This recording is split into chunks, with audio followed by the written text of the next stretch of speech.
ایک بھائی کا سوال ہے کہ دیوالی کی مٹھائی لینا اور کھانا کیسا ہے؟ کیا دیوالی کی مٹھائی کھانا جائز ہے؟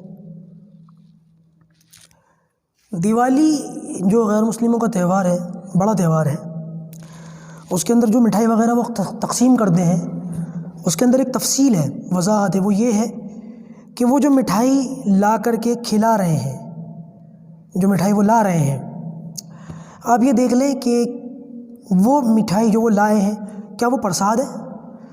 وہ ایک طریقہ ہوتا ہے کہ پوجا کے اندر جب وہ مورتیوں کی پوجا کرتے ہیں تو اس وقت وہ مٹھائی وغیرہ سامنے رکھتے ہیں اور پھر وہ تقسیم ہوتی ہے، تو وہ تو غیر اللہ کے نام کی جو مٹھائی ہوتی ہے وہ پرساد ہوتا ہے، وہ کھانا جائز نہیں ہے۔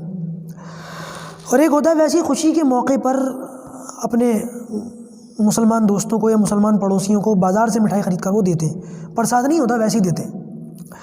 تو لہٰذا اس صورت کے اندر جو مٹھائیاں وہ دیتے ہیں جو پرساد نہ ہو، اس کے بارے میں یقین ہو کہ یہ پرساد نہیں ہے، اس کو آپ لے سکتے ہیں، کھا سکتے ہیں، استعمال کر سکتے ہیں، لیکن اگر یہ پتہ ہو کہ بھئی یہ پرساد ہے یا نہیں تو اس صورت کے اندر پھر اس کو استعمال نہ کریں۔